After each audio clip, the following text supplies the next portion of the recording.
Parks Committee, and other members of the City Council who are with us today. I'm Sue Donahue, the Commissioner for New York City Parks. I'm pleased to be joined today by our first Sorry, Deputy... Commissioner, do you mind just moving your microphone a bit closer? Not at all. Thank you. I'm pleased to be joined today by our first Deputy Commissioner, Iris Rodriguez-Rosa, as well as other great members of my team. We have our Assistant Commissioner for Public Programs, Emily Chase, on the dais with us, as well as Matt Drury, our Chief of Citywide Legislative Affairs. New York City Parks has long been committed to improving New Yorkers' quality of life through aquatic recreation, promoting health, fitness, and safety awareness at all of our pools and beaches. Whether cooling off in the summer or getting fit in the winter, there's nothing like a refreshing swim in one of our indoor or outdoor pools. And as you all well know, our city beaches are the primary getaway summer destination for millions of New Yorkers when the temperatures start to rise. I'd like today to begin by offering a brief overview of the beaches and pools under our jurisdiction. In addition to the 148 miles of waterfront parkland, our agency maintains over 14 miles of public beaches, which we manage as 9 separate beach areas located at various points along New York City's shoreline, all of which are open to the public for swimming and other recreational activities completely for free. Our beaches are open for swimming from Memorial Day weekend through the week after Labor Day. New York City Parks also has a total of 65 public pool facilities under our jurisdiction, 45 of which, nearly 70%, are located in neighborhoods that have been declared environmental justice areas or potential environmental justice areas as defined by the EJ NYC report, which identified low-income and/or minority communities based on U.S. Census data.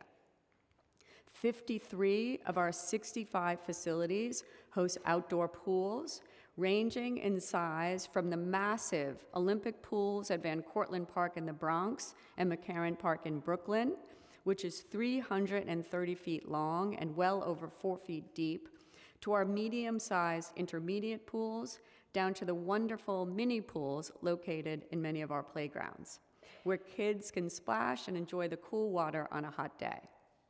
Many of our larger outdoor pool facilities offer smaller wading pools, primarily used by younger children and their families, alongside the larger, deeper pools.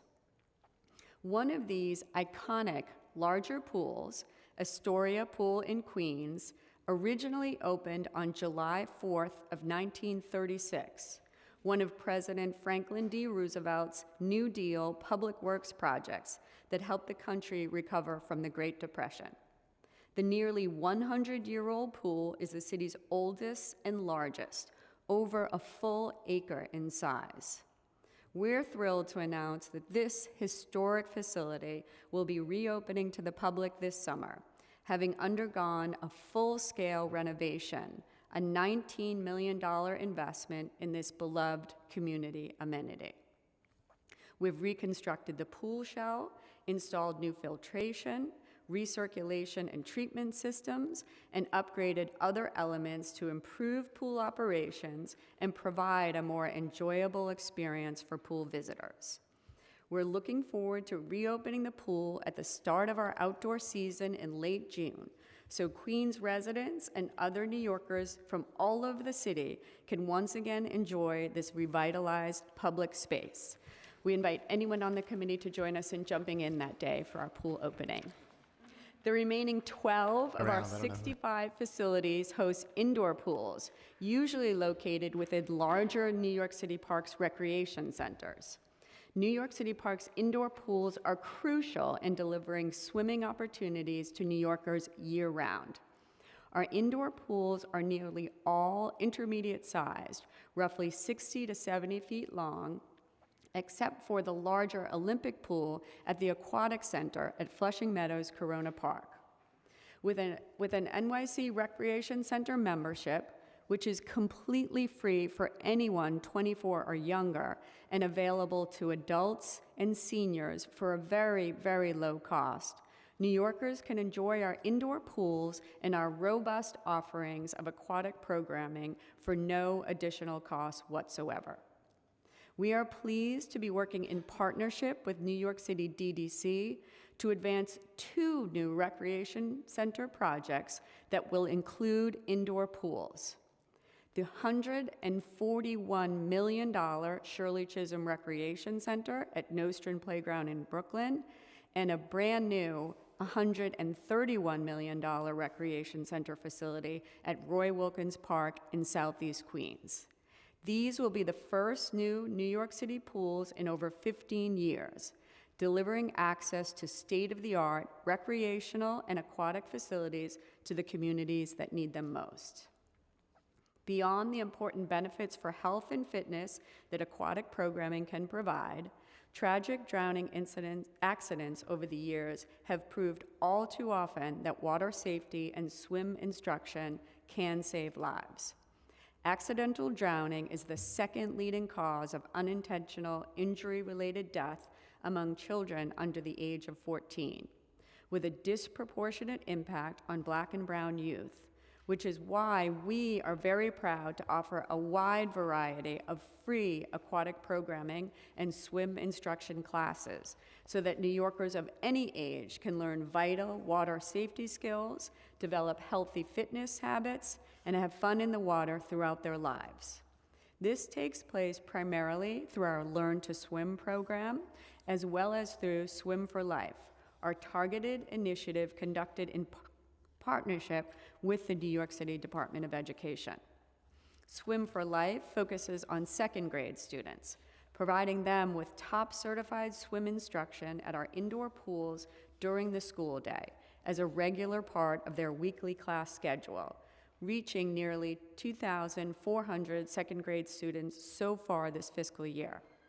We also offer swim classes tailored for adults and senior citizens, and over 9,000 New Yorkers of all ages have taken advantage of our swim instruction and other aquatic classes so far this fiscal year, joining hundreds of thousands of others that have benefited from our swim instruction programs over the past decade. Lastly, we routinely incorporate dry land water safety instruction into our youth public programming, encouraging kids to be water safe in different environments in and around water, including water parks, oceans, lakes, and rivers. Keeping our beaches and pools clean, enjoyable, and safe is our top priority. And to make it a reality, it takes an amazing team effort from an incredibly hardworking staff, including our maintenance and operations workers, aquatics programming staff, Parks Enforcement Patrol, and of course, our dedicated corps of lifeguards. As we've discussed with the council, many employers are still facing hiring challenges in a post-COVID world, and it's been well documented that qualified lifeguards are in short supply across the country. While many U.S. cities had to make difficult choices in the last few years to close some or all of their public beaches and pools or start charging attendance fees, we're proud that New York City has been able to keep all of our public pools and beaches open for free public use, a testament to the city's commitment to equitable access. Despite significant operational challenges, 2023 was a successful summer season for New York City parks, with millions of visitors to our beaches and pools. And we look forward to having New Yorkers come out and enjoy the sun and fun all summer long. We launched our lifeguard recruitment efforts for the 2024 beach and pool season late last year and are well underway in our training and certification process to make the upcoming season as successful as possible. We were pleased to recently announce that the city has reached an agreement on a new hourly wage of $22 an hour for seasonal lifeguards, plus a $1,000 bonus for all returning lifeguards that work through peak season. We've continued to explore every avenue to recruit and retain more qualified lifeguards for the 2024 season, including increasing opportunities for potential lifeguards to test and qualify. However, the reality is that the entire nation is still facing a very challenging environment for lifeguard hiring. Despite these challenges, keeping our beachgoers safe will continue to be our top priority, and our incredible lifeguards will continue to be a core component of our beach and pool operations. I now turn to the legislation being formally heard today, Intro 275 and Intro 130. Intro 275, as currently drafted, would require New York City Parks to extend the hours of operations of our beaches, outdoor pools, and indoor pools, and would extend the beach and outdoor pool operating season. We are reviewing this recently proposed legislation and look forward to discussing it further with the Council. We share the Council's desire to offer as much access to our public spaces as possible, but need to be clear that the legislation as drafted would present very substantial budgetary and operational challenges, especially in light of the existing hiring market and fiscal environment. We are very proud of our extensive lifeguard recruitment efforts and process improvements, but the stark reality is that we still face a very challenging environment for hiring, which means that the expansion of the beach and pool season and operating hours proposed by the legislation is unlikely to be feasible anytime in the foreseeable near future. We have kept beaches and pools open for a week past Labor Day for the past several years and have consistently found that visitation decreases sharply in the final weeks of the season. It's also important to note that our staffing ranks begin to decrease as the season nears its end, since most of our seasonal lifeguards are students that need to return to school or summer employees, such as teachers, who need to return to their primary occupation in the fall. Intro 130 would require DSNY to establish facilities near the 10 largest city parks to process leaf and wood waste from those parks. We are reviewing this recently proposed legislation and look forward to discussing it further with the Council. We share the Council's support of sustainable practices, and New York City Parks and DSNY work together in a variety of ways to ensure that yard and leaf waste collected from city parks are kept out of landfills. We would be happy to work with DSNY to provide the Council with more information about those ongoing efforts.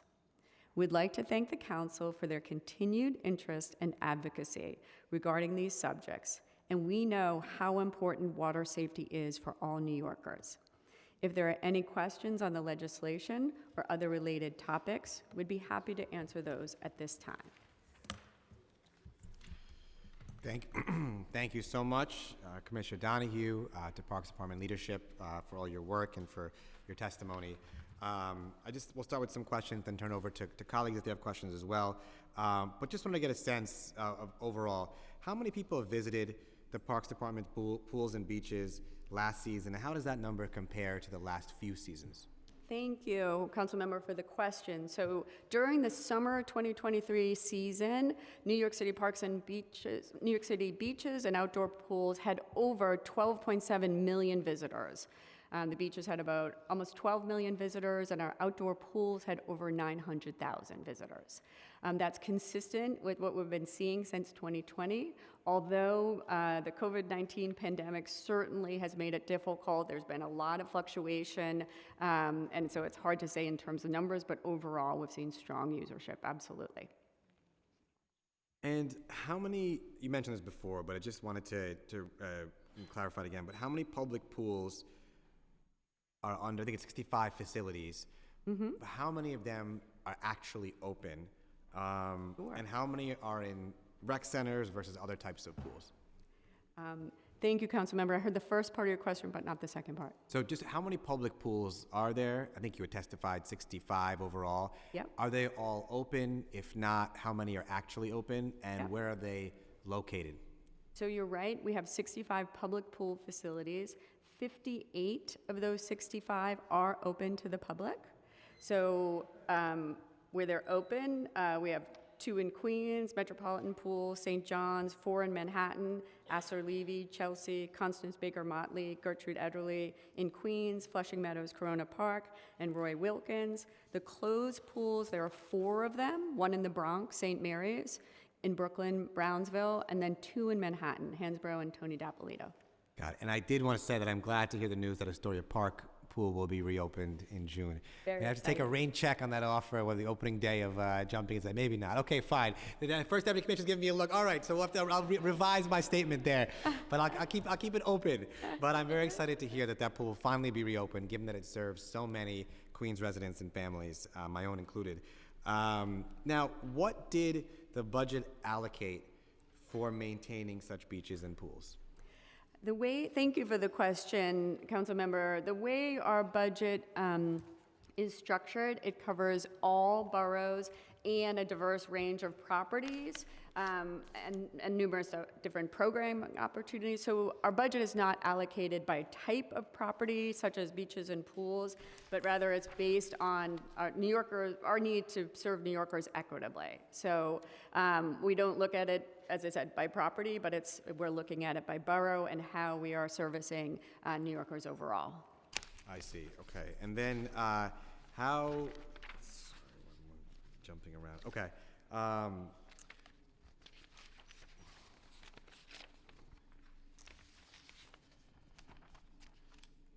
How many swimming pools are located, and this is a bit outside your jurisdiction, but I think if you have the numbers too, how many swimming pools are located on DOE, Department of Education, property?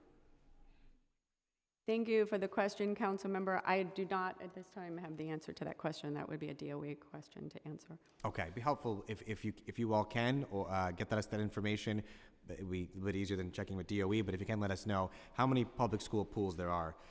And do you happen to know, are any of these pools open to the general public or to groups other than DOE students at any time?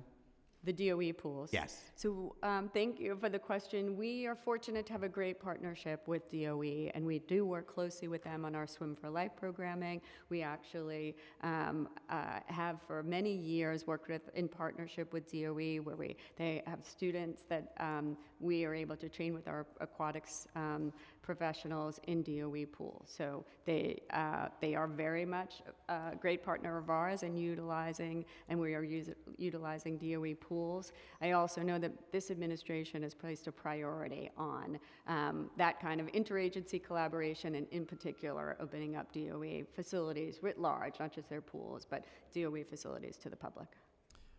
And I'm going to get back to that interagency collaboration in a second, but has Parks and DOE ever discussed opening these pools for use by the public at times when schools are not in session? Our conversations with DOE have largely been around partnering on providing our swim programming and using our aquatics instructors for swim instruction. And as I said, we've done that quite productively with DOE over the years. In terms of opening up to the public, we've not engaged in those conversations specifically, and that would be more of a DOE question. So I think the reason why I bring up these questions, and knowing, and the City Hall's stated intention of interagency collaboration, here is a great opportunity, and I'm wondering how we can expand or think. I think to solve the water safety and swimming crisis we have to think more expansively and creatively about how we harness all the resources and tools available. You have the Parks Department, public pools. We have the DOE school pools. Oh, sorry. I think, did you have information you wanted to share? Yeah, I think, as I said, Council Member, it is a very close and very productive partnership with DOE, and would love to tell you a little bit more about what we're doing today. Thank you. Thank you for the question. I just wanted to add to Commissioner's comment that we're currently working in several DOE pools, specifically Evander Childs in the Bronx, Far Rockaway Educational Campus in Queens, and Curtis High School in Staten Island, and that's to run our Swim for Life program. 5 days a week at Evander, 2 days a week at Far Rockaway, 2 days at Curtis High School, so we are actively working with them at the moment. That's good to hear. Thank you for the information. So as I was just saying, I think in order to solve this crisis, we have to think creatively. and ambitiously about how we open up and access more pools, which will lead to more swim instruction, more access for New Yorkers. As I understand it, we have the parks pools, we have DOE school pools. There are collaborations between parks and DOE for programs in DOE pools. Of course, Parks runs its own swim programs within parks pools. But what that seems to be leaving out is a whole pool, no pun intended, of nonprofit organizations that do this work, that provide swim instruction. Do they have access to either parks pools for swim programs or to DOE pools for programs? Thank you, Councilmember, for the question. And again, I can just speak to the park side of things. And we are always looking for opportunities to partner with nonprofit organizations, and we do that extensively across the park system. We are constrained by trying to provide as much access for the public for our existing swim programming, for senior swim, for lap swimming, and so we have constraints on our own, the use of our facilities, and then there's also, as we have discussed, constraints around all of our swim programming is free, that we offer in our rec centers and facilities. It's really important to us in terms of access, and so that generally tends to be the issues. We just want to make sure that the program that is provided through our facilities is free and open to the public. And if nonprofit organizations were able to provide free swim programs, would they be able to have access to parks pools to provide that? Would absolutely love to have that conversation and would be open to having that conversation. Okay. Because I think, the point, and I just noticed you've been also joined by Councilmember Sandra Ung. The reason why I make this point is that I think to solve this, and Mercedes, sorry, Councilmember Mercedes Narcisse as well. Thank you, Councilmember. Like one way, not the other. But very nice to have you too. And the reason why I mention this is because it seems to me that Parks Department will be able to do a certain number of things to help provide free swim instruction. But for a number of reasons, we're not actually reaching the number of children who need to learn how to swim, families that need access to pools, whether it's the lifeguard crisis, whether it's budgetary issues. And on that point, I do want to say, if this is the stated goal of the mayors to improve swim access, to invest in parks and green space, it is unacceptable to be cutting from all of these programs. And to say that things like extending pool and beach hours simply can't happen because there's no funding for it. It's a matter of choices, and I think here is an investment that would benefit all New Yorkers.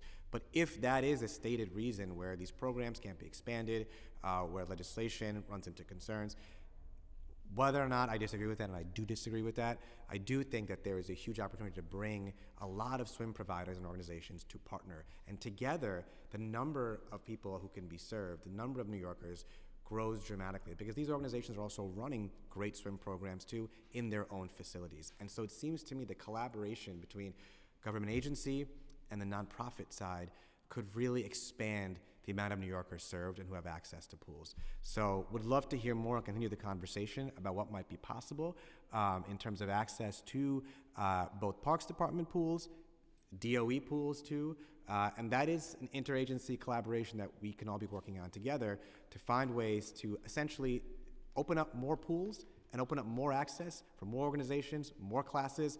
That's the only way, until we build those public pools in the future, that we can make sure all New Yorkers are at least safe in the water or know how to swim. And it seems like we're leaving a lot of those resources on the table.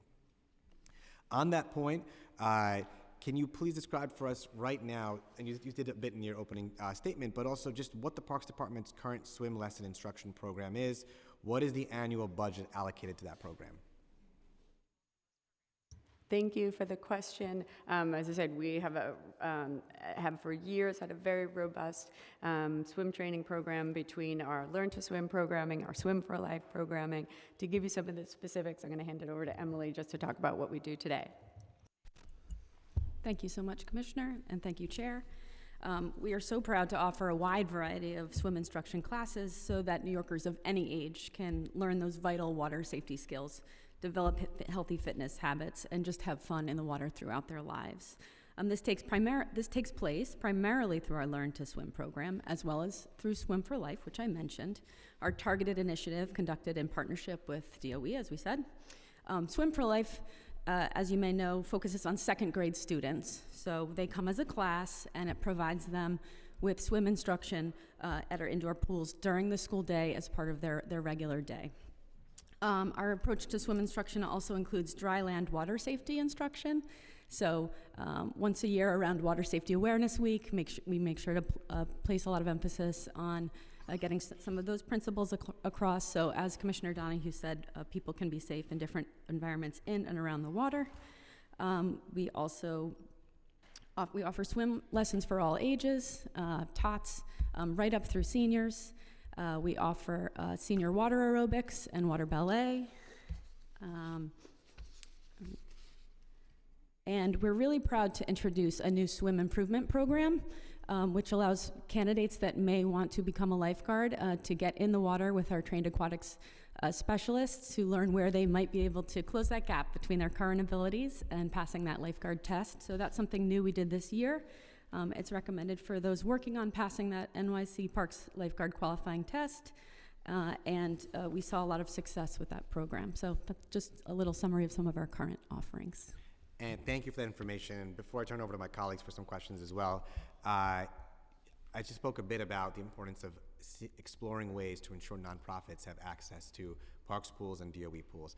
On that same note, when it comes to swim programming, has the Parks Department explored collaborations with nonprofit partners to expand the reach of swimming instruction beyond city-owned facilities? So if there are, whether it's school or parks, that's one category, but are there partnerships that Parks has explored to collaborate with nonprofits outside of city facilities? Thank you, Council Member, for the question. We're pleased to sit on the lifeguard task force that's been formed. It was formed last year, first time that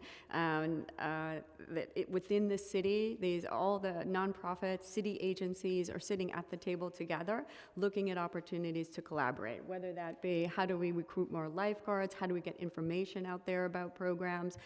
So it's been an important way that we're all working together towards a common goal.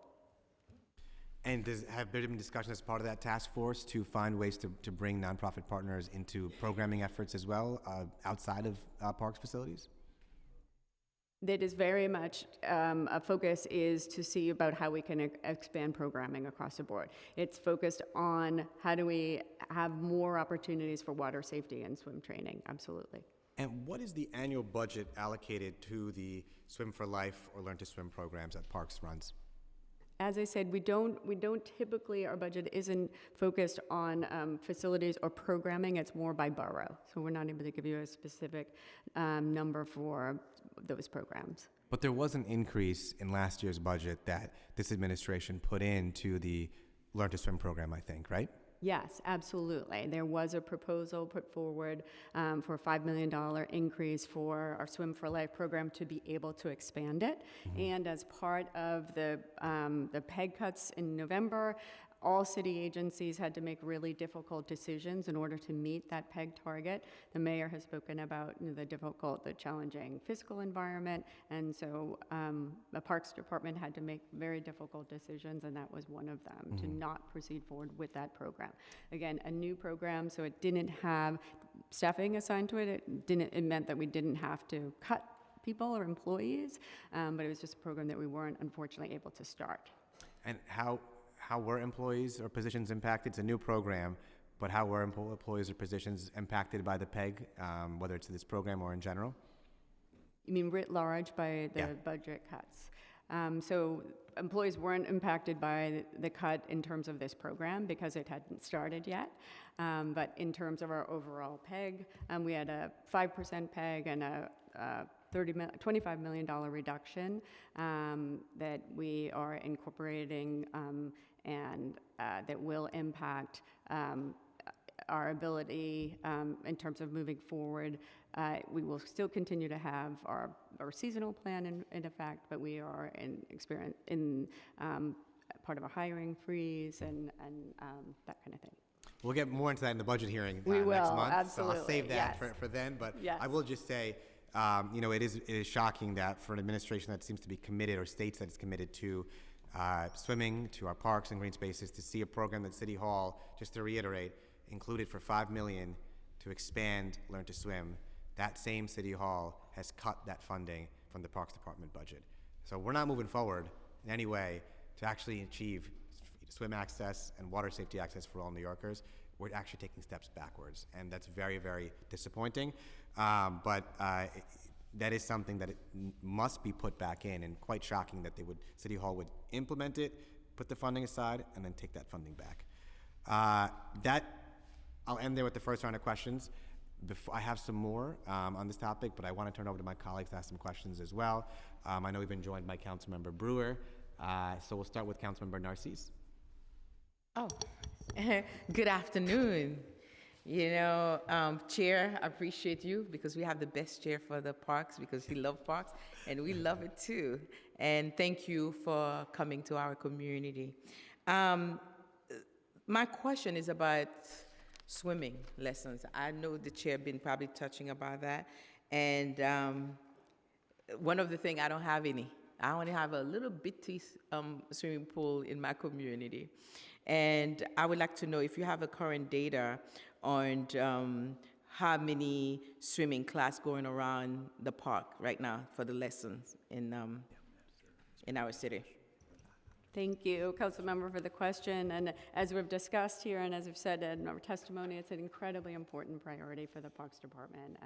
And we have worked both internally to provide programming, and as our Assistant Commissioner Chase said, to provide both as much swim program as we can, partnering with DOE in order to have programming in city schools, and also, as I said in my testimony, opening two brand new rec centers that will include indoor pools, which will be an incredible asset, we know, both in Roy Wilkins and in the Shirley Chisholm Rec Center, which we're excited about, which will enable us to expand our programming that we can do across the city.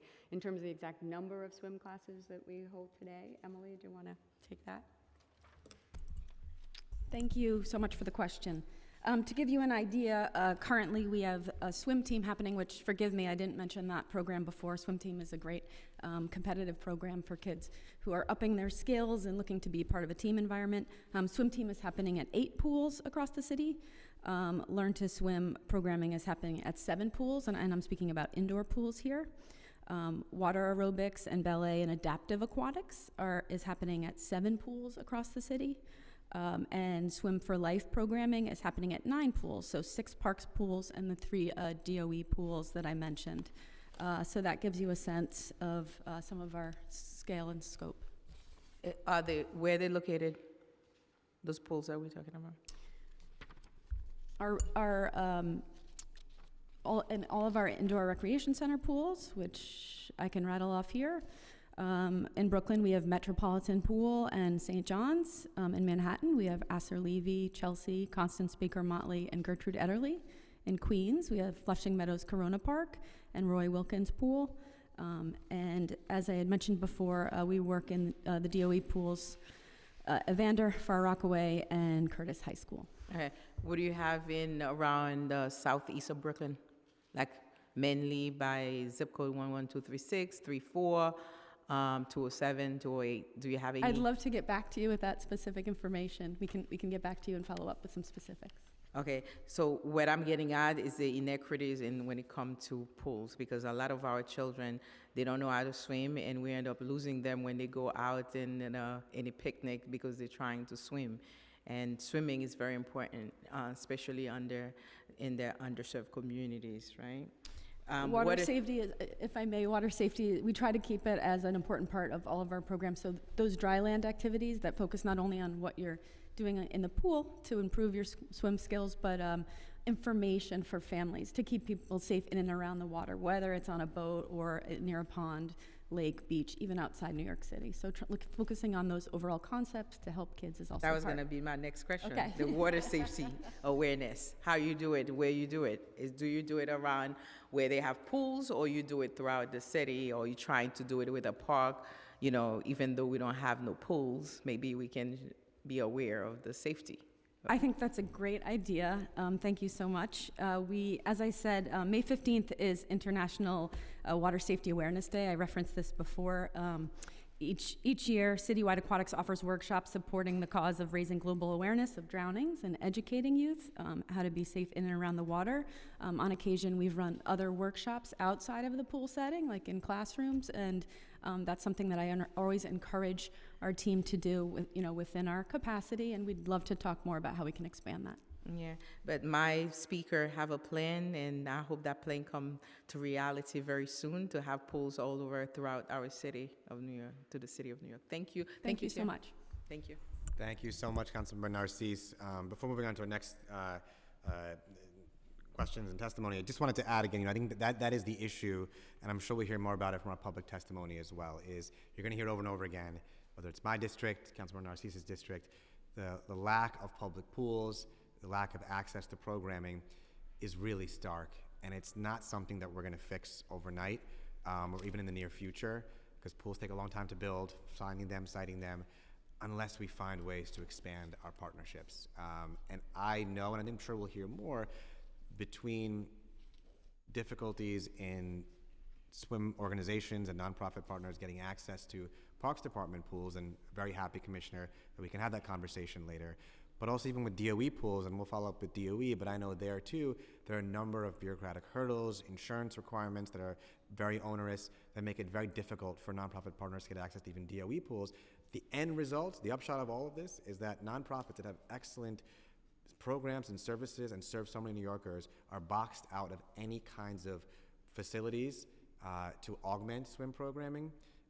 Their facilities are still not yet being used in some way with the Parks Department beyond Parks pools to provide programming, and there's a real gap there, and in that gap are so many communities and districts that without more collaboration, without that gap being filled, simply are not going to have access. And I think we've got to find ways to really bridge that gap and do it with everyone at the table. But thank you, Councilmember Narcisse, for your questions. Councilmember Brewer, very happy to have you here. I know you've got it. We'll take a little detour from our hearing, from our topic of today's hearing, to hear your excellent legislation. So I wanted to invite you to make your statement on your bill. Thank you very much, Chair Chris. I usually don't thank anybody because that's how I am. But I thank you tremendously for sticking this bill in. And it is, as you know, Intro 130 of 2024, composting plant waste in parks, particularly our large parks. This particular legislation would establish composting facilities for plant waste collection near the 10 largest parks in each borough throughout the city. Currently, I think we know hundreds of pounds of plant trimmings, leaves, and other organic materials are collected in black plastic bags and shipped to landfills. This is not this is a waste, and it also contributes to greenhouse gas emission through decomposition. I think you all know that. Composting does several things. One, reduces reliance on landfills. Instead of taking up valuable space and contributing to methane emissions, plant waste will be transformed into nutrient-rich compost, a valuable resource for city landscaping and community gardens. Two, promotes environmental sustainability. I think you know that. Composting reduces greenhouse gas emissions associated with waste transportation and landfill decomposition, and it really does enhance, number three, park aesthetics. By diverting organic waste from landfills, we can keep our parks cleaner and healthier. I do love Riverside Park, everybody knows that, and I could not believe what a difference it made when composting showed up in what was really just an empty driveway space. Along with Earth Matter, and it's not even one of the 10 biggest parks. I thought it was, but it's not. Along with Earth Matter New York, Riverside Park established the first on-site facility for composting yard waste by converting an existing waste transfer parking lot. I didn't know it was called a waste transfer. It was just a parking lot. Into a composting facility. In just 6 months, the park has prevented 926.5 cubic yards of organic waste. That's about 90 dump trucks from reaching landfills. Think of what we could do citywide. This initiative has widespread support from organizations such as Big Reuse, you'll hear from them soon, but also from Con Edison, New Yorkers for Parks, Riverside Park Conservancy, Earth Matter New York, Center for Zero Waste Design, and many others. They all submitted testimony to the committee. I'm sure others will also. We've gotten lots of good feedback. We look forward to working with the Parks Department on the bill to further enhance the benefit of a program like this for our parks, our environment, and a city as a whole. I want to thank the staff from the Speaker's office, Shula Puder, Cynthia Hornick from my office. I could not believe what Riverside Park did in 6 months. So I hope we can do that in all the large parks. And thank you, Mr. Chair. Thank you so much, Councilmember Brewer. Thank you for this great legislation. And now I've got, coming back, a few more questions on our topic of water safety.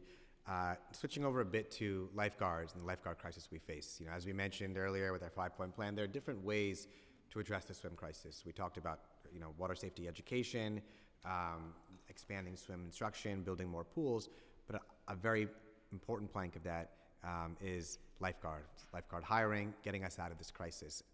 And I would hope, Commissioner, could you give us a sense of where you are right now in the lifeguard hiring process and what the timeline is to staff up for beaches and pools this summer? Thank you, Councilmember, and yes, we'd love to talk about that. As you mentioned and well know, any kind of expansion, any kind of work around water safety, the numbers of lifeguards and availability of lifeguards are critical to that activity. And we're so proud at the Parks Department, even with a national lifeguard shortage, we've worked really hard over the last couple of years to still be able to open every single one of our pools and beaches, even with the constraints that we're facing. I have to give so much credit to my first deputy commissioner here, Iris Rodriguez-Rosa, and her team. We don't think about recruiting just at the start of the year. We've been thinking about recruitment since last September when the season ended. And Commissioner Rodriguez-Rosa and her team have been at it nonstop. And I'm hoping that you've seen everything from some great marketing campaigns across the city that we developed, highlighting our lifeguards and with the tagline of Challenge Accepted, to really emphasize the importance of this job, what a great summer job it is. We so appreciate this city council helping us in those efforts and on recruitment. We need everybody focused on helping bring people in the door and taking our qualifying exams. One of the things that we worked really hard to do with the lifeguard union, and we're pleased to be successful in this year in increasing the wage to $22 an hour for lifeguards, including a $1,000 bonus. We know it's an important job. We want to make sure that people are paid what they should be paid, and we're thrilled to be able to see this increase in the salary, and we think it makes us more competitive and will bring more people in the door. So emphasizing that it's a great job and a great salary. And then we've also done a number of things to expand access to the first part of becoming a lifeguard is passing the qualifying tests. And so we have increased the number of qualifying tests by 47% this year, from 47 to 67. We've also increased the number of test sites by nearly double, so making it easier for individuals, young people to come in and take the qualifying test. We've done that. We've expanded access to test sites in the outer boroughs, working with DOE and making test sites available at DOE schools as well as at our recreation centers. And so a huge amount of effort that has been spearheaded by Commissioner Rodriguez-Rosa to bring in as many lifeguards as we can. We have, so we're right now in the process, as I said, the first step is passing the qualifying test. The last tests are happening tomorrow. So anything that we can do to promote that and get more people in the door, we'd really appreciate that. And I'm pleased to say that we have seen increases in the number of people coming in. So they have to pass the qualifying test, and then there's 16 weeks of training, and then we would look to hire those that are able to pass the training and become lifeguards the end of May, early June. Mm-hmm. And you mentioned the number of test sites had doubled. Where are the test sites exactly, and how many sites? It doubled from what to what? So the number doubled from 9 to 17, 9 in 2023 to 17 in 2024. They're in they're in the outer boroughs. We had a great partnership with Fordham University in the Bronx. They opened up their doors for us for a lifeguard qualifying test. Fort Hamilton High School in Brooklyn, great facility, opened up their doors as well to have more qualifying tests so that we could capture individuals from Staten Island and Brooklyn to bring more people in. Iris, what other, how else? Okay, no, so just a thank you, Chair. No, so we've had, as the Commissioner said, this year increased so much in terms of having the DOE schools have opened up their doors, so we doubled some of the many schools that we've gone throughout the city, because we wanted to make sure that we had an equitable number of locations throughout the city, in Queens, in the Bronx, in Staten Island. We had Curtis High School in Staten Island, and we've had, every borough has been covered to be able to do that. So we appreciate it. And as the Commissioner mentioned, Fordham University, which was a first for us to be able to have individuals be able to come there. So we are very proud of the efforts that we've made. And along those lines, also we're having 3 training situations. We have one that already started, one that's about to start now in March at Gertrude Ellery, and then we also have a very new site, which when you talk about the partnerships, we talk about DOE is offering Fort Hamilton High School will now be a new site for the first time to be able to allow for participants from Staten Island and Brooklyn to be able to be fully trained through the lifeguard school at that location. So we're very proud of the efforts that we've made.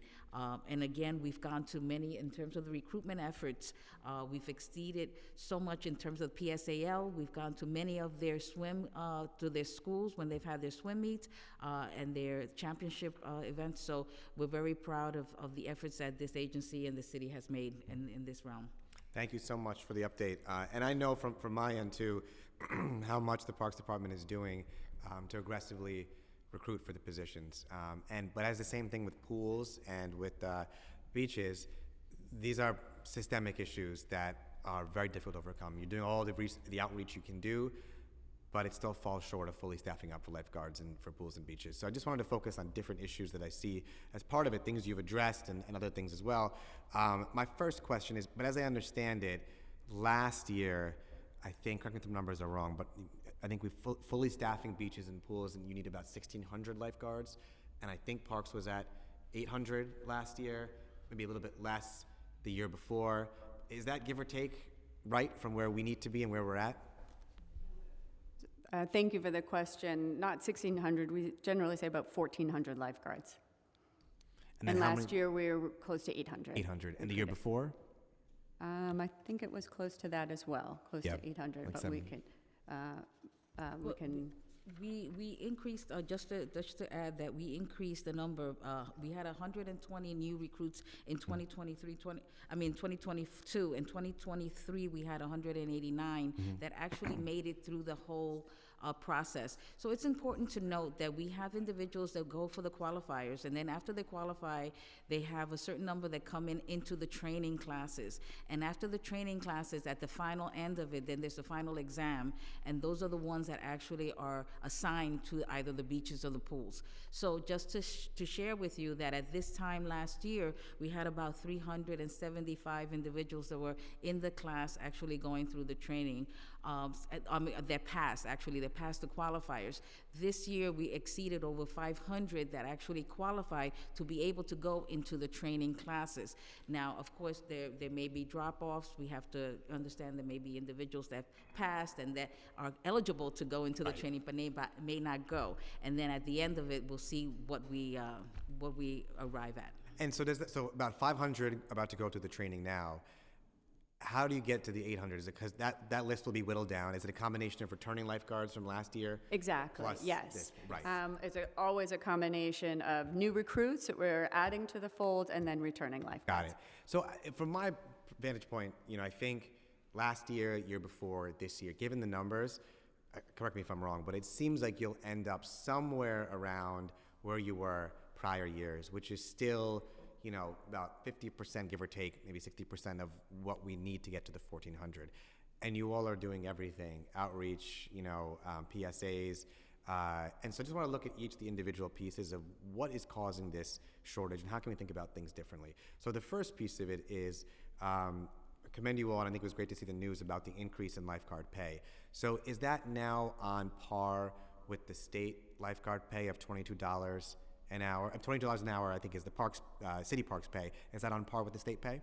Yes, it makes Okay. it competitive, absolutely. And the retention bonus as well, is that something similar to what the state does too, or are there discrepancies between the state and city? I'm not sure. I'm not aware that they do a retention bonus, or that they have a bonus. Okay. Not sure. So we've got, the state pay matching where the state pay is at now, which is great. Retention, bonus for coming back as well. Advertising, all different places. I guess another question I have too is, have you had conversations with other cities, other major cities, in terms of if you're doing all of these different things, but still we don't have the pipeline? That's what we mentioned in our 5-point plan, looking at the DOE Junior Lifeguard Corps. How do we create that pipeline? What if conversations, if any, have you had with other cities about ways to increase hiring if you're doing all of the things that you should be doing, but clearly there's not enough of a pipeline of applicants? Thank you for the question. First, I just want to specify, we absolutely want to and recognize the urgency of bringing as many people in the door as we can and having as many lifeguards as possible. And that's the reason why there's been such a concerted effort to do that. As I said in my testimony, we were very proud of the fact that we were able to open all of our beaches and pools last year. So 1,400 is optimal because it gets us to be able to have extended hours at our beaches and pools, doing some of the extended programming that we'd like to do. But with the 800, as we've seen the last 2 years, we still are able to open all of our beaches and pools. So I want to be clear that while it's not optimal, we are still able to open our beaches and pools, which we're very proud of, and we'll continue to work to do that. We are always looking at opportunities for speaking with, meeting with others. That's why we're part of this, this larger lifeguard task force. We know that the pay was really important. We worked really hard to get that information out sooner. As we've seen, we are not alone in having challenges with hiring. Restaurants, other industries across the city, across the nation have seen structural changes in finding employees. To become a New York City lifeguard is a really difficult task. It's a really hard test to pass. And that's why we're offering as many opportunities for advanced swim training, doing all we can to prepare young people to make it as exciting and interesting of a summer job as possible. So we recognize the need to do more and to continue to find ways to make the job appealing, but it does mirror other changes you see since COVID in just people's work. But do you think, compared to other cities, that the staffing versus the need, is that percentage what it's like for other major cities? For example, when it comes to our parks department, we are underfunded compared to other major cities in terms of our city budget dedicated towards parks. Do you know how it compares to other major cities or how other cities have looked at this problem? We do, and thank you for the question, Council Member. One, we know that New York City is bigger and needs more, has more facilities, has more people we're looking to serve than almost any city in the country. What we have seen in the last couple of years, unfortunately, is cities closing, reducing hours, not opening, instituting a fee, reducing their availability of their pools and beaches. That has been the response that other cities have been forced to make because of a national lifeguard shortage. We have really worked hard not to have that be New York City's response. Mm-hmm.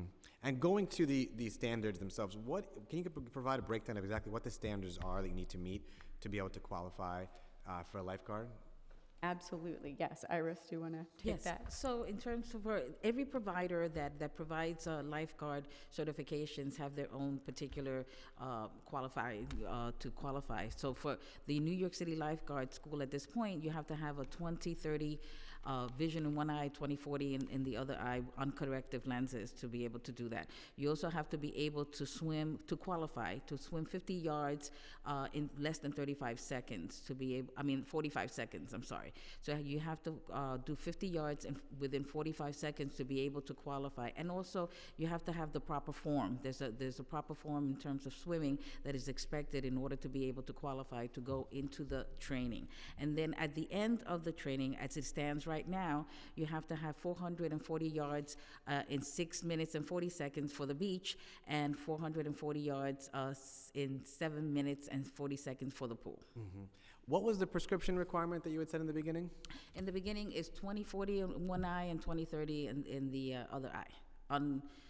With 20/40 in one eye, 20/30 in the other eye.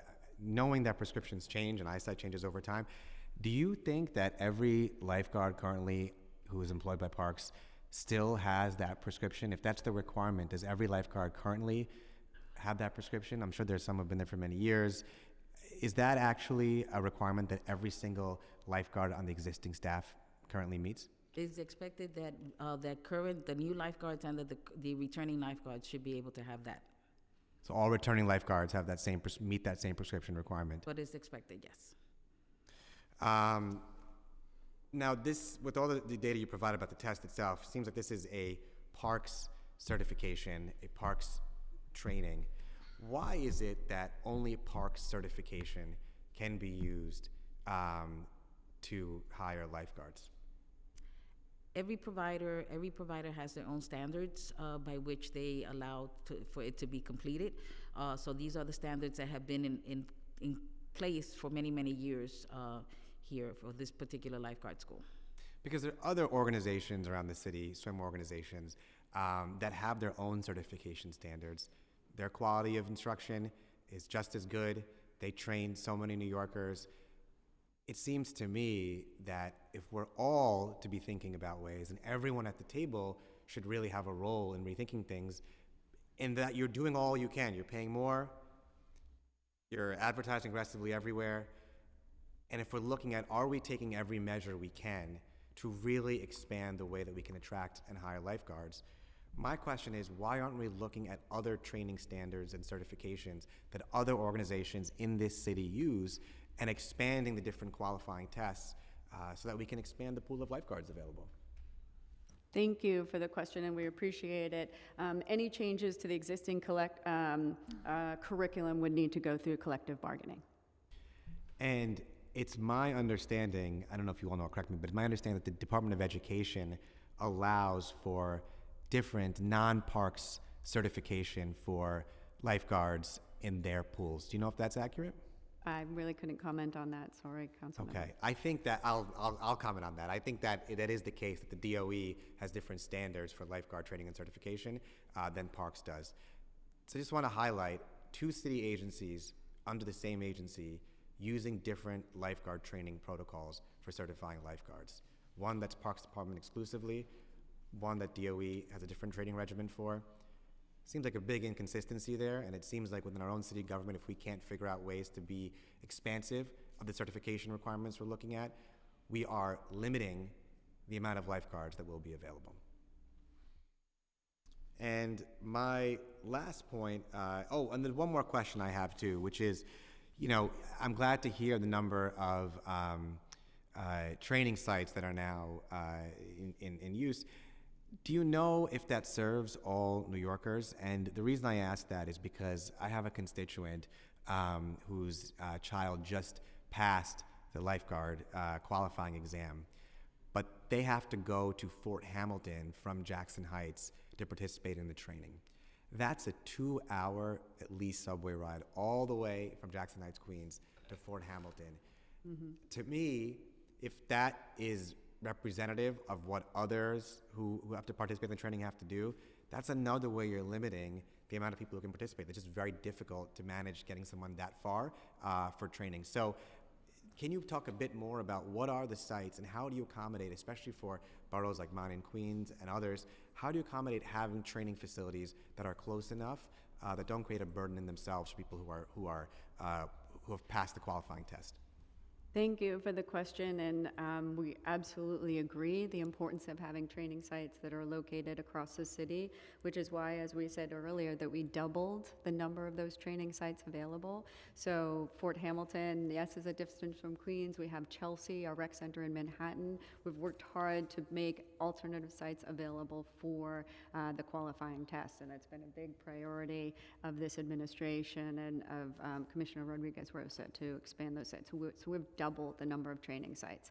Where we're limited in going beyond the doubling of sites is that you need the instructors, you need the people who can actually accommodate those tests, which we've also looked to improve those numbers. But as I said earlier, we've doubled the number of sites available. So we agree with you. It's really important to have more access and have more access across the 5 boroughs, and we've worked hard to do that.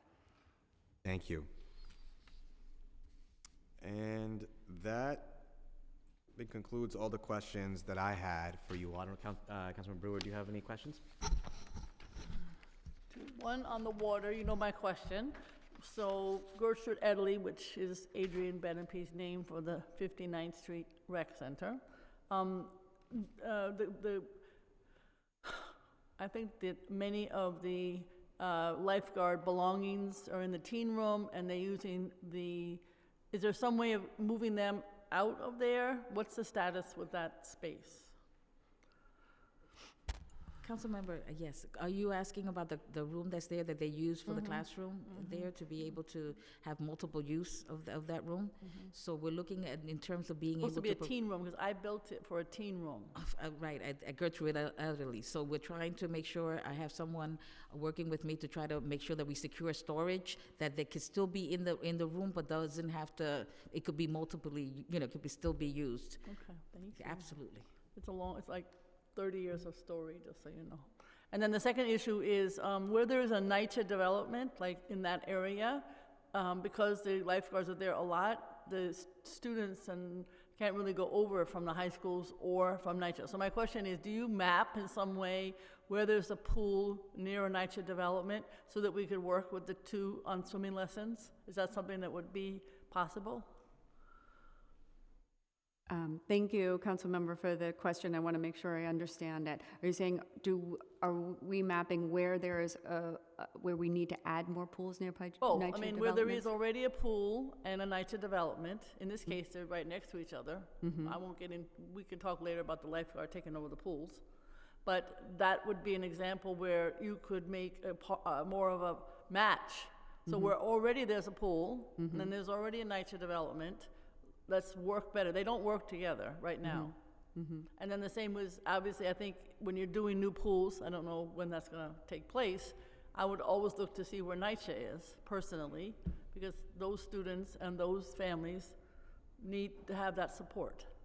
Thank you, absolutely, and we agree with you. We are building the 2 new rec centers, as I said in my testimony, one in Southeast Queens, Roy Wilkins, and then the Shirley Chisholm Rec Center in Brooklyn. Both over $130 million investments in each of those.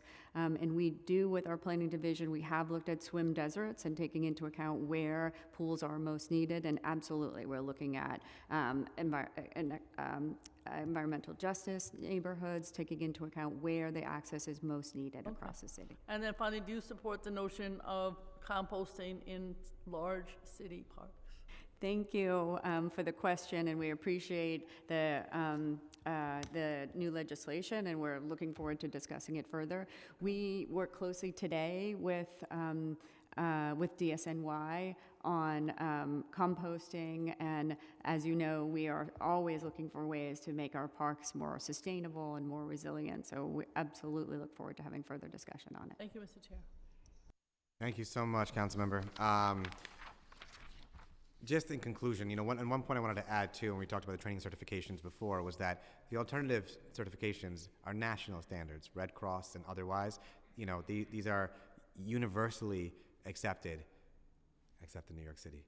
And we are unique in that way, and we're not unique yet, unfortunately, in making sure we have enough lifeguards to make sure every New Yorker can swim and access their pools and beaches. So I say that to just conclude with this panel, and thank you all first for your testimony and for all your information, and of course all the work that you're doing to address this issue. This is a crisis frankly, years, decades in the making, and going back to Robert Moses and where pools and parks were sited. I've always felt in my work as a fair housing lawyer before, and now as Parks Chair, that I'm fighting against the damaging legacy of Robert Moses, especially to communities of color, whether it's parks and green space or to pools. And so we've got a lot of work to do to get there. I thank you all for your work, your testimony today.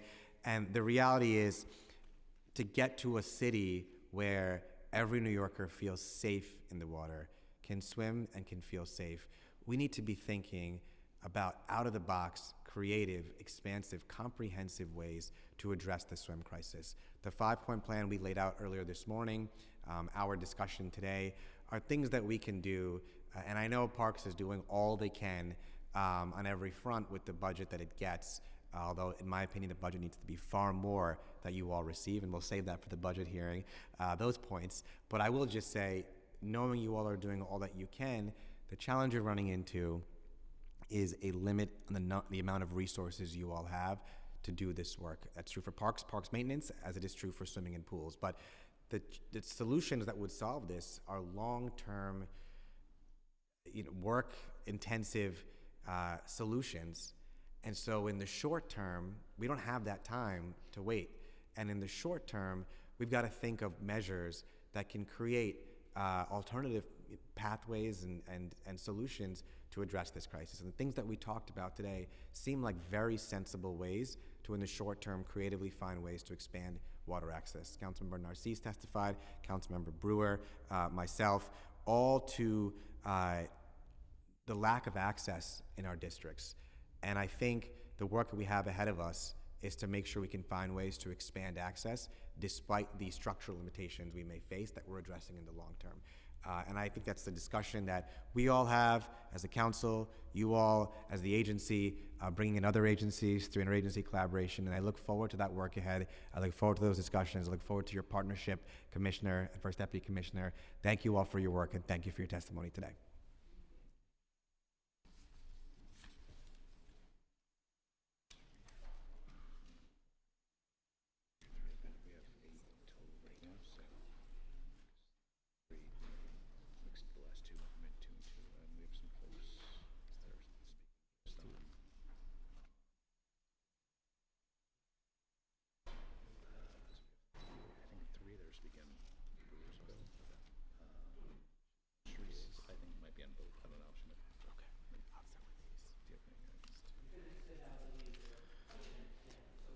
Thank you so much. And now we'll move to our public testimony.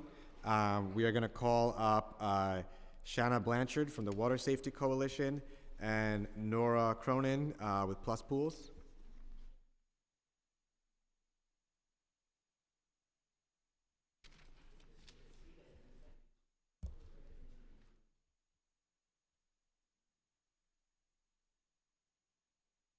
Yes, you may start. Oh, sorry, yeah. Okay, Thank you. great, thank you. Good afternoon, my name is Shanna Blanchard. I'm here on behalf of the Water Safety Coalition. Many of my colleagues are here over to my left. Thank you so much, Chair Krishnan, for overseeing this oversight hearing. It's very important. We are a group of concerned citizens and nonprofit organizations working to make water safety an essential right for all, to save lives and create a more inclusive water recreation community. We are grateful for the steps forward and momentum around water safety in the last year, with a suite of bills passed by the Council last year and Governor Hochul's historic New York Swims initiative announced earlier this year.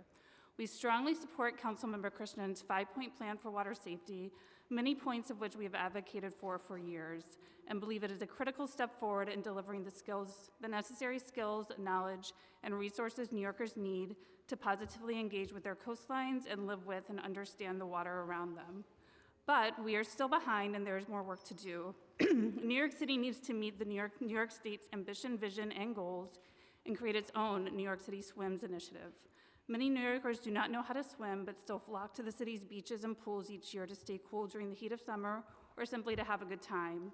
We all read about drownings occurring along the city's many coastlines throughout the year, and sadly, we will likely read about more this year. But we can and should take as many preventative measures as possible to prevent these deaths.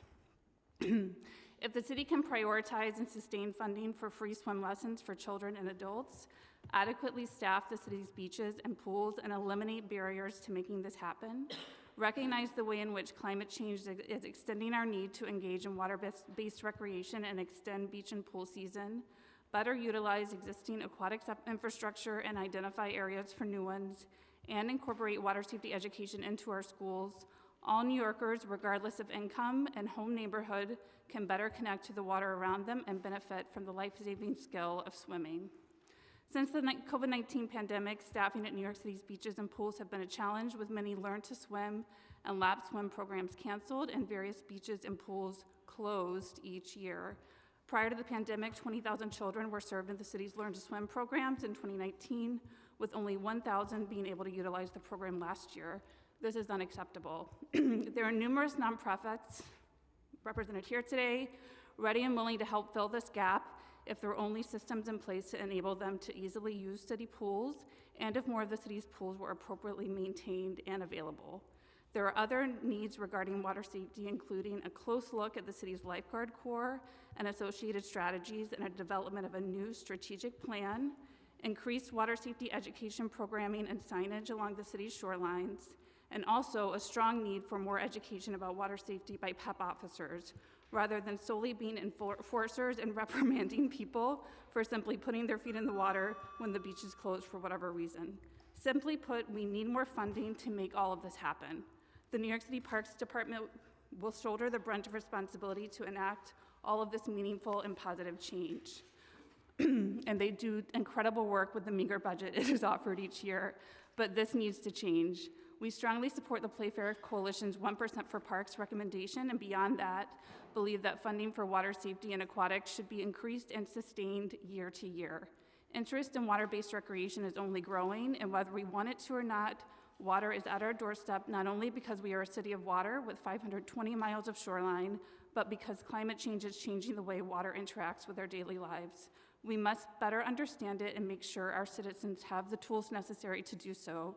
We urge the City Council and the Mayor to appropriately fund New York City parks and develop other sustainable funding streams that will prioritize water safety and build a better New York City aquatics culture. We are here to help. Thank you.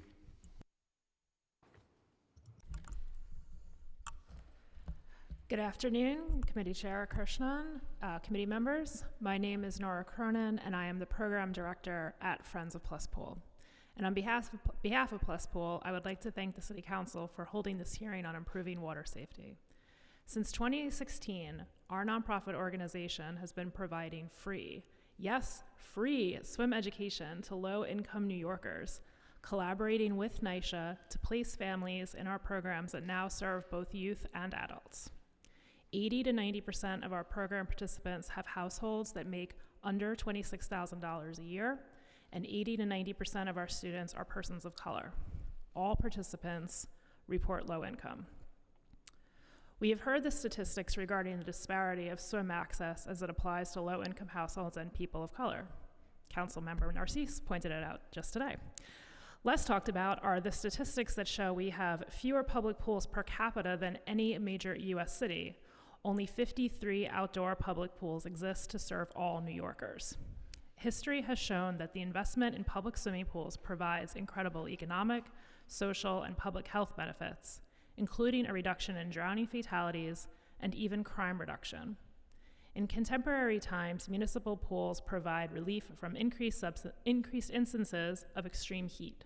They serve thousands a day, as opposed to private pools that may only serve a single family and their friends, making them much more sustainable. And yet, we have not had a major investment in municipal swimming pools since the 1970s, or a new beach open for swimming in our city since 2011. Nonprofits like ours often spend upwards of 75% of our programming budgets on pool rental costs. At Plus Pool, our summer rental costs for our space have reached upwards of $600 per hour for a pool rental. That is why we are in full support of the proposed plans to have the Parks Department and Department of Education collaborate with nonprofits to provide swim instruction for those who need it most. If we were to leverage public pools for our programs and eliminate or greatly reduce the cost of pool rentals, we would be able to serve 3 times as many students. The lack of adequate swim facilities is just one issue affecting our ability to support greater access to swimming for all New Yorkers. We need bold ideas to address the challenges being discussed here today. Could we leverage the tech industry to establish a database of unavailable or unused pools for groups to provide swimming lessons? Could we leverage the Governor's Fund for new pools to create a New York City-based facility dedicated to lifeguard training throughout the year? Could FDNY or New York City EMTs become lifeguards themselves because they already have first responder credentials? Is there really a lifeguard shortage, or are there just barriers put in place, such as having no part-time work and a costly or ineffective as Councilmember Kirshner pointed out, a certification process that is different between agencies that are causing people not to become lifeguards who would otherwise want to be? We believe we can leverage opportunities here, and we support City Council in its efforts to do so. Thank you so much for your time. Thank you so much both for your testimony. Next, we have Sean Slevin from SwimStrong and Caitlin Krause from Rising Tide.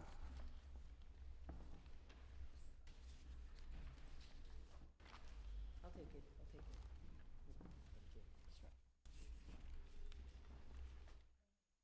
Not a problem.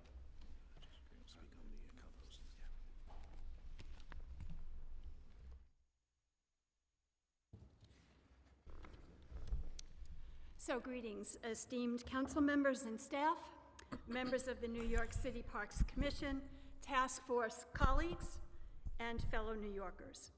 My name is Sean Slevin. I am the executive director and founder of SwimStrong Foundation. We have been a not-for-profit here in New York City for 17 years, providing an opportunity to reduce unintended drowning and water-based accidents. We've helped more than 10,700 people learn to swim, given $1.6 million plus in free swim lessons. We now have an educational program in schools. We've reached 41,000 plus students in schools, and we're advocates for legislation that helps to build an aquatic infrastructure and culture here in New York City and state. I'm also part of the Water Safety Coalition that Shanna and Kate actually co-chair, and also a part of the New York City Lifeguard Interorganizational Task Force here in New York City. I want to thank you, Commissioner, in particular, for your work and your team in developing the 5-point plan for water safety. It highlights the important role that the Department of Parks and Recreation can play as one partner of many, which are already working tirelessly to create an aquatic culture here in our maritime city. In addition, I want to thank Council Members Selvina Brooks-Powers, Julie Menon, and yourself and teams for your work previously on the 3 bills that recently passed, which address the lack of public pool infrastructure, lack of affordable opportunities to learn to swim, lack of being able to get timely data as it relates to the drowning and water-based accidents that we are incurring. These bills and others at the state level, as well as the governor's new New York City Swims initiative, are a start to narrowing the huge gaps we have here across the city and state as it relates to the criticality of aquatics knowledge and skill. What follows is SwimStrong's comprehensive plan to create an opportunity of relevance to the water, which supports building an aquatic culture. You'll note several diverse stakeholders are required in this endeavor. After all, you cannot be what you do not see. And if you have no familial or personal experience and connection to the water, you will not prioritize the knowledge required from an intellectual or skill-based perspective. So what is an aquatic culture? It's the knowledge of and skills in the water which sustains our lives. Water must be relevant for everyone. This knowledge includes managing the risk associated with water. Climate action is bringing more water into our daily lives. Avoidance is not the answer, and it is not possible. It encompasses safe drinking water, management of wastewater, sustained health of our natural waters to promote marine life, management of wetlands, et al., to survive the rising water levels, safe transport through water, and vibrant maritime history. Aquatics knowledge and skills to enjoy the health, recreational, and occupational benefits of water. So I'm going to take you back to children aged toddlers under the age of 5. Drowning is now a leading cause of death for those kids, and most of them are dying in their own homes. Every year here in the US, we lose between 450 and 500 children per year to this. Solutions: we need to give parents and caregivers the tools to understand how to manage the risk of water in their own homes. And there is some state legislation that's just recently been passed, but we can do more here at the city to be able to do that, to acclimatize children and their parents to the water. Very important. As we get into the school age, for children's age 5 to 10, we need to bring situational knowledge of water into the classroom to help children understand the benefits, the risk, and the dangers affiliated with all types of water, from inside their homes to everywhere they will meet it out of doors, around the seasons, and of course with extreme weather of climate. So that in itself needs to be carried through to the older classes with, again, more emphasis on this situational knowledge of water. And we also need to be providing a focus on the risky behaviors that students, particularly in middle school to high school, are beginning to explore, right? Because this is the time that they're independent, they're gaining their independence, and where you don't have knowledge, you have problems. And this is how we lose so many of our children year after year. Of course, in the older ages, we want to encourage aquatics as a profession, so opportunities to pursue that as lifeguards, water safety instructors, competitive swim coaches, and other aquatic activities such as water polo, etc. First responder status for beach lifeguards who are senior in their positions, to really give them that they are the first responders, right? And maybe even move lifeguards out of the Parks Department entirely and move them into the fire department. Just a thought. Happens across the rest of the country, by the way. We also want to make sure that we are removing the barriers to other city agencies to become lifeguards. So this certification issue that you mentioned earlier, Commissioner, to rehire retired lifeguards, and again, restructure the lifeguard passage. So we, at this point, have a cookie cutter process. Every lifeguard has the ability to guard multi-facilities, which is positive on one hand, but it really restricts the ability to bring more people into the work. So we do not need a person who is guarding a splash pad to have the same credentials and skill as a person who's working an open water facility. If we can make that change, we can open the pipeline considerably and bring more people in to bear. So what will support this is actually the following: infrastructure and incentive to support adding multi-use public pools and schools, development of natural water venues, including life jacket loaner stations, expanded services to align with the climate action, as you spoke of earlier, and utilizing new technology. Equitable sharing of public and private pool spaces. Yes, the Parks Department and the Department of Education spaces, but how about residential buildings? How can we open that market? That's existing infrastructure that we have not been able to tap yet. So if other not-for-profits can utilize that space, we all lift that 9 million person nut that we have ahead of us. Not one organization, not even a few organizations can tackle that. We all must lean in together with that. And legislation to ensure resources are directed to build and maintain infrastructure, education, and communication campaigns. Finally, we are a city of water. We are a maritime city.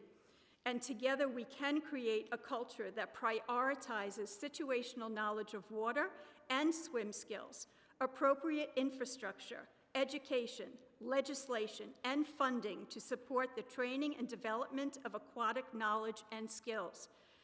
Aquatics becomes relevant to all of us via safe, equitable access to the water. Cutting-edge educational and public safety strategies and practices to effectively manage climate action, the blue economy, and maritime opportunities. Remember, you cannot be what you cannot experience nor see. Please let us help you make water safety, knowledge, and skills relevant to all New Yorkers so it may be prioritized that in every family in New York City. Thank you. Thank you so much, Sean. Caitlin. Good afternoon, respected members of City Council, New York Parks Commission, valued task force colleagues, dedicated partners, and all gathered here today. My name is Caitlin Kraus, and I serve our city and state in multiple capacities. As a commissioner on the New York State Commission to Prevent Childhood Drowning, as a member of the New York City Lifeguard Interorganizational Task Force, as vice chair of the Water Safety Coalition, and as founder and executive director of Rising Tide Effect. Today we stand at a pivotal junction in our city surrounded by magnificent waterways, a city currently shadowed by a preventable crisis that disproportionately snatches away the bright futures of New Yorkers. The 5-point plan for water safety is more than a set of initiatives. It is an urgent appeal for a transformative approach to water safety, demanding a shift in how our community interacts and respects the water. The collective vision for tackling the issue hinges on a crucial realization, though. The Parks Department, despite its significant contributions, cannot shoulder this burden alone. The path to safety, to prevention, and to education is one that requires the hands of many, building a bridge across every sector of our city. The proposal to extend pool and beach seasons and hours is not just about increasing access. It's about creating a unified approach where city agencies, community organizations, and private entities work together to ensure that every neighborhood, especially the underserved, can enjoy and learn from water. The current fragmentation in accessing information about water safety resources is a barrier to participation. By creating a centralized collaborative aquatics atlas, we call upon tech companies, educational institutions, and nonprofits to contribute, ensuring every New Yorker has knowledge at their fingertips. The proposal to integrate a junior lifeguard program into our schools is a testament to the power of cross-sector collaboration. By linking the Department of Education with local aquatic programs, we not only address the lifeguard shortage, but we also embed a culture of water safety and swimming proficiency from an early age. This initiative requires the alignment of city resources, philanthropic efforts, and community-based organizations to ensure that financial constraints never hinder a New Yorker's right to learn to swim. Expanding our city's infrastructure is a call to action for government, for private investors, and community advocates alike, highlighting the need for a collective investment in our future. Governor Hochul's recently announced New York Swims initiative stands as a beacon, paving the way toward a sustainable and thriving aquatic future for our community. This 5-point plan for water safety serves as a blueprint for a comprehensive, citywide approach to drowning prevention. It underscores the imperative for all of us, city agencies, nonprofits, educational institutions, private sector partners, and community members to come together in a united effort.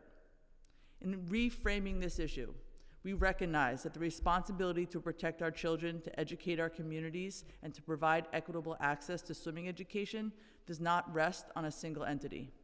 It's a shared duty, a collective endeavor that embodies the spirit of New York City itself. And as we embark on this journey together, let us remember that the ultimate goal, to transform New York City into a model of culture for water safety, where drowning is not a statistic, but a rarity. It's a vision that we can only achieve together by ensuring that water safety is recognized as a communal right and responsibility. Thank you for your unwavering commitment to this cause and for joining hands in this critical mission. Thank you so much, and thank you both for your testimony. Next, we'll call up Sharon Levy from the YMCA. and Charisse Palomino from New Yorkers for Parks.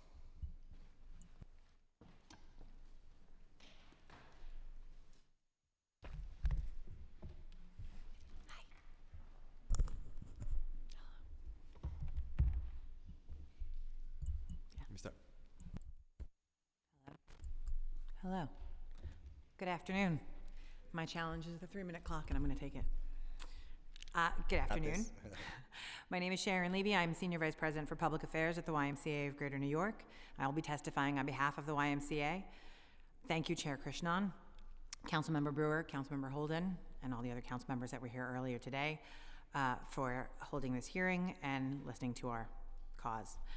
The YMCA of Greater New York is committed to empowering youth, improving health, and strengthening community with 24 branches and over 100 community sites across New York City.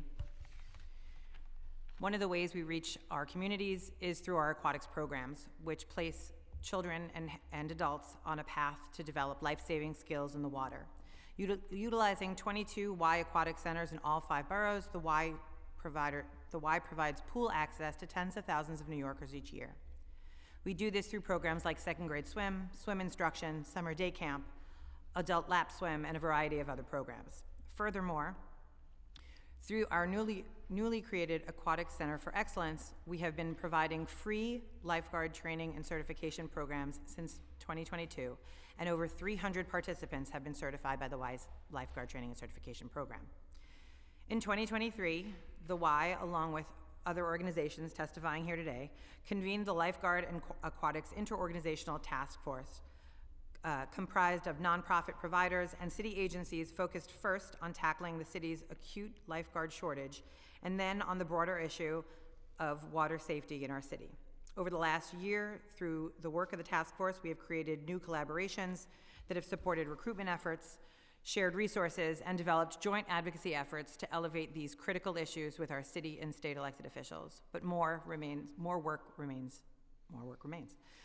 Before I go on, I do want to acknowledge and commend the New York City Department of Parks and Recreation and their leadership on these efforts. They have been great partners on the task force. They have succeeded in increasing the salaries of lifeguard staff, and they have created an engaging and impactful marketing campaign that has significantly elevated the visibility of lifeguard recruitment. We also want to acknowledge the work of the New York City Department of Education for their efforts in increasing access to New York City pools and reopening shuttered school pools. As New Yorkers, we pride ourselves on being a diverse and dynamic community. Yet when it comes to knowing how to swim or access of swimming pools, we as a city fall short. We are a waterfront city, as has been mentioned before, with 520 miles of waterfront, and yet too many New Yorkers never learn how to swim. With over 8 million residents and a warming global climate, our public pools are woefully insufficient to meet the need for quality swim instruction and recreation. According to the CDC, drowning is a leading cause of unintentional injury, death worldwide, with children and people of color disproportionately affected. Black children are 5 times more likely to drown than their white counterparts. In a city where the vast majority of our communities are Black and brown, these disparities are unacceptable. It's time we recognize, it's time we recognize the importance of— No, don't worry. I'm not even close. It's a loose 3 minutes here. Thank you. It's time we recognize the importance of swimming for all and take concrete steps to ensure every resident has the opportunity to learn, enjoy, and stay safe in the water.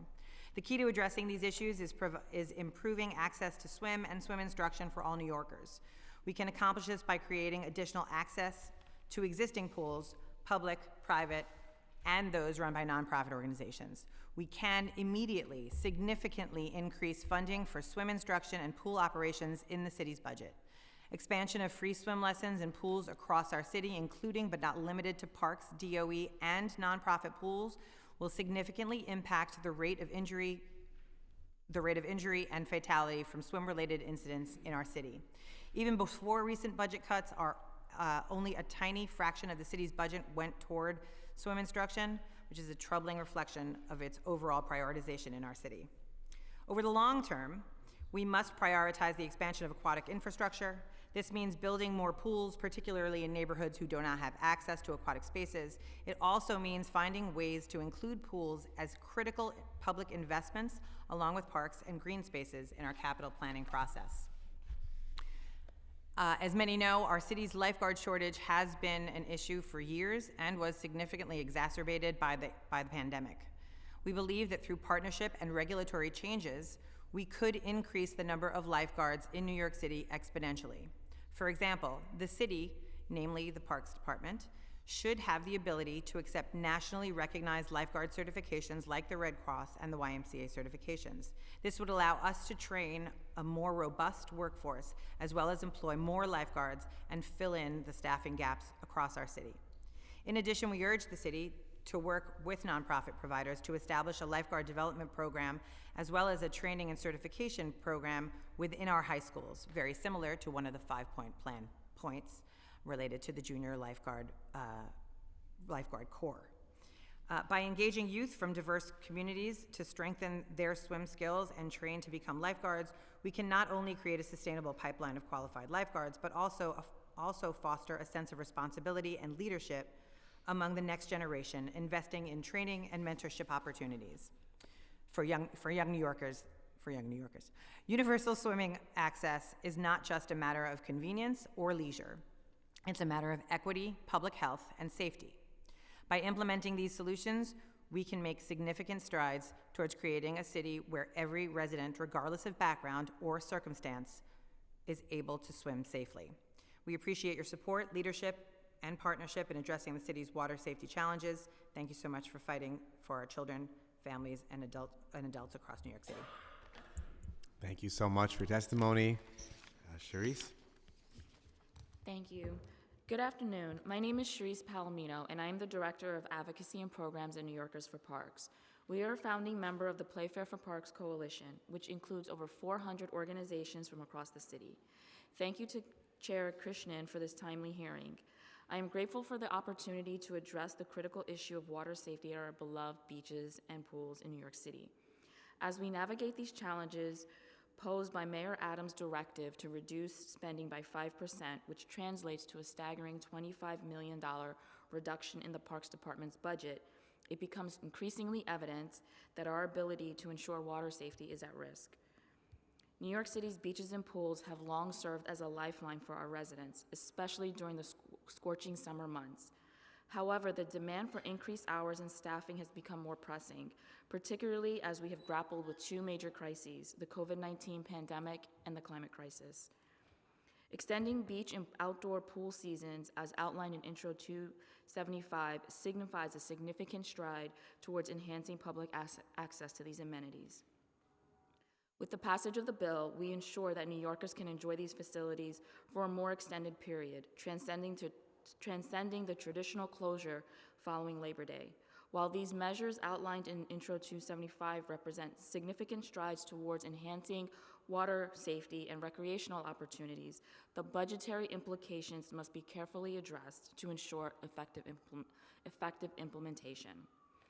Additionally, Intro 130's requirement for the Parks Department and the Sanitation Department to establish composting facilities near the 10 largest parks demonstrates a proactive approach to environmental stewardship. By investing in composting initiatives, we not only reduce waste, but also contribute to the health and sustainability of our city's green spaces. I urge the Council to consider the dual imperatives of water safety and environmental sustainability as we navigate Mayor Adams' budget reduction mandate that reduces the agency's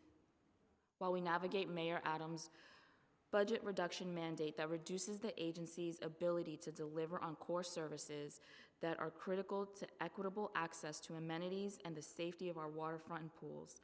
By investing in our park system and supporting initiatives like those outlined in the proposed bills, we can ensure a safer, healthier, and more vibrant city for generations to come. However, it is essential to acknowledge the challenges posed by the budgetary constraints highlighted by the November PEG cuts. There is an urgent need to reverse the hiring freeze and increase staffing as outlined in Playfair's FY25 budget asks. If crises of the last few years show us anything, it's that we are overdue for a transformative investment in our park system. 1% of the city budget for parks could ensure that our beaches and pools can be resourced to support New York City and be a safe haven for all residents. Thank you. Thank you all so much for your testimony. Right on time, right on the clock. And finally, our last panel is we call up Eric Goldstein and Justin Green. Eric Goldstein from the National Resources Defense Council, Justin Green from Big Reuse.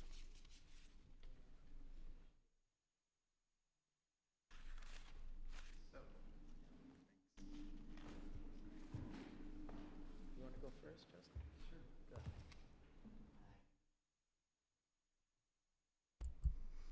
ahead. Hi, my name is Justin Green. I'm the Executive Director of Big Reuse. Thank you guys for having us. Thank you, Chair, for having this hearing, and thank you, Councilmember Brewer, for introducing the composting legislation.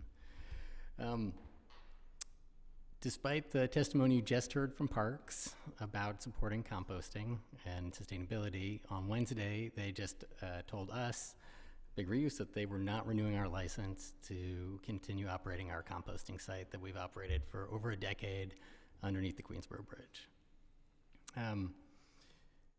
The site produces the most compost on Parks land, though it's under 20,000 square feet. Parks is planning to evict our community composting site this June, not renewing our license agreement.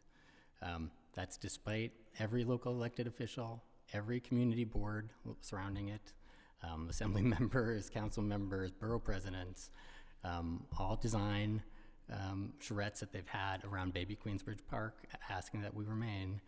They've taken all that input and thrown it out the window. They are telling us that they need that space for parking, and they're going to kick off our composting site. They have unused parking space up and down the Queensboro Bridge Plaza that is underutilized.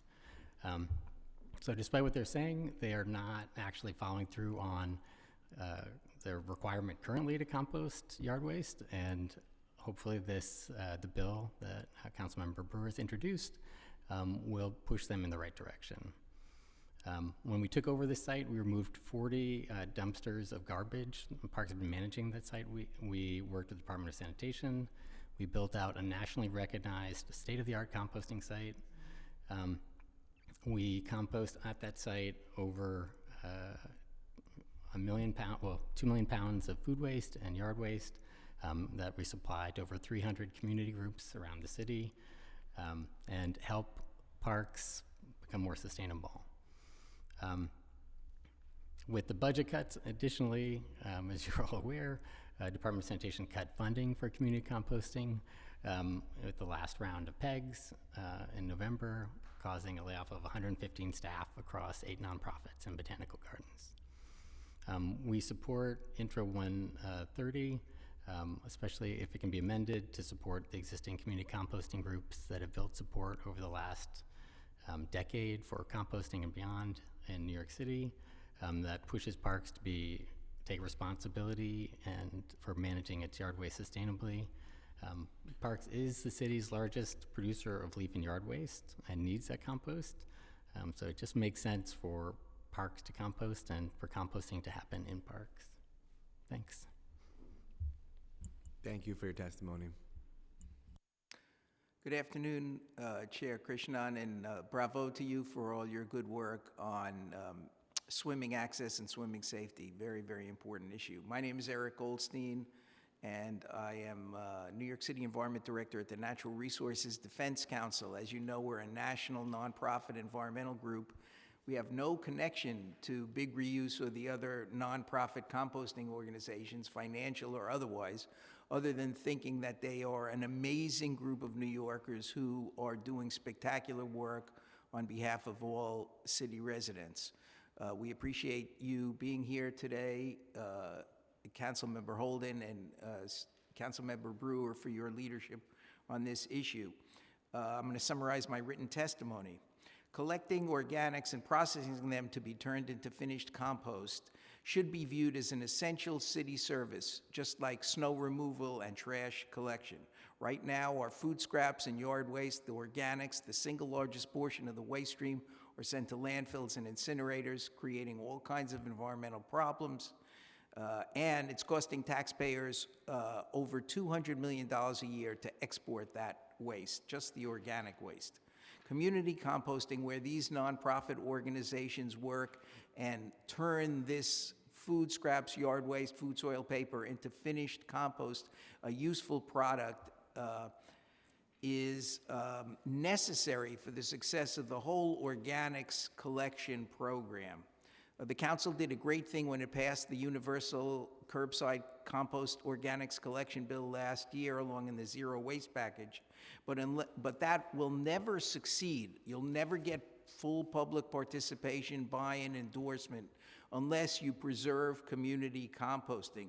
These are the folks that train New Yorkers on how to compost. They educate New Yorkers on why it's important to compost. They get kids involved in nature. They bring people into this movement. You can't just mandate something like this and expect it to succeed. But for reasons that don't make any sense, community composting seems now to be on life support in this city and hanging by a thread, not just with Big Reuse, but with the Lower East Side Ecology Center and the other botanic gardens in all of the boroughs, as well as Earth Matters on Governor's Island. The Parks Department has long had a critical role to play in all of this. Since 1989, when the council first passed the mandatory recycling law, there was a responsibility on city agencies, and particularly the Parks Department, to compost. Section 16308C of the Administrative Code says, even today, any city agency that generates a substantial amount of yard waste, and as Justin just said, the Parks Department is #1 in that category. Any city agency that generates a substantial amount of yard waste shall provide for the source separation, collection, and composting of such yard waste. So, by my reading, the Parks Department, along with the Sanitation Department, has been in violation of this law for over 30 years. Even today, a significant amount of leaf and yard waste generated on Parks Department property is not being composted. The Parks Department should be embracing this composting and community composting, not be embarrassed by it or running away from it. Councilmember Brewer is an environmental champion and has done so much to protect our environment and quality of life. And we support the intent of Intro 130 for boosting the role of parks and composting. We think there should be 4 significant amendments to that bill before you enact it into law. First, the Parks Department should be directed to continue providing suitable space, preferably their existing space, to any nonprofit organization currently conducting community composting that operates in the city without a permit from DEC on parks properties. That's really Big Reuse in the Lower East Side. Again, these community-scale composting operations are consistent with parks' purposes. They bring people into parks. They teach kids about nature. They're popular, and they advance numerous city, environmental, and economic objectives. Second, the 10 parks to be selected for this expedited composting operation in the 130 bill should be selected based on the amount of organics waste that they generate. Some parks generate a lot, some parks a little. You want to get the biggest bang for the buck by focusing on the amount of organic waste they generate. Third, the department should be encouraged to work with the not-for-profit organizations to facilitate NGO engagement in the operations of some or all of these composting productions at these selected parks. The nonprofit groups have dedicated, spectacular employees who work for relatively modest wages. They can be enormously helpful, and they are ambassadors showing New Yorkers how and why to compost. Again, you'll never have organics processing work if you don't preserve this community composting force that's been a wonderful force in this city for going on 30 years now. And finally, the legislation should direct that composting operations at these parks should accept reasonable amounts of food scraps consistent with agency best practices, provided that any such food scraps meet acceptable standards for low contamination and high quality. Mixing food scraps and yard waste gets you the best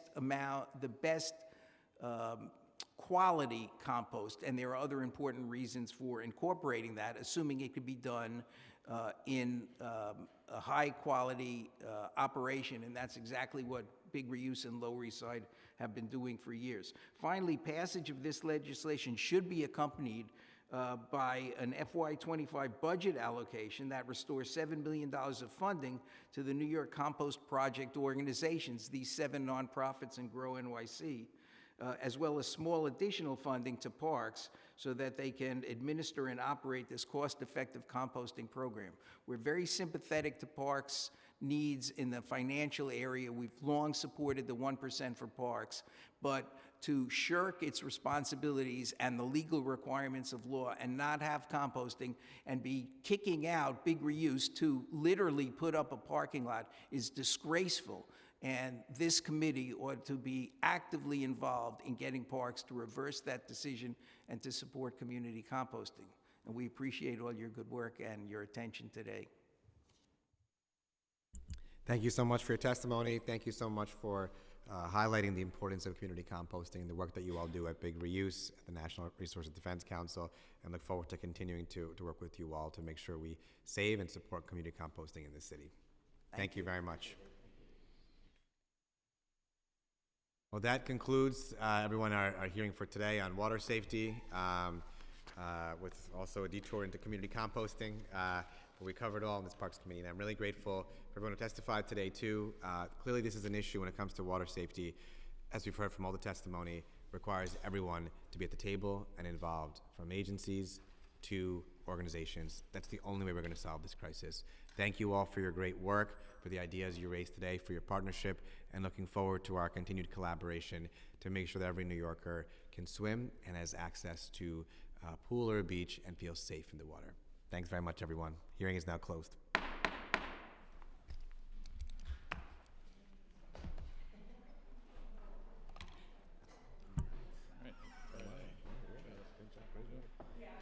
Definitely let the staff know too, the data team too. It was all great, very, very helpful.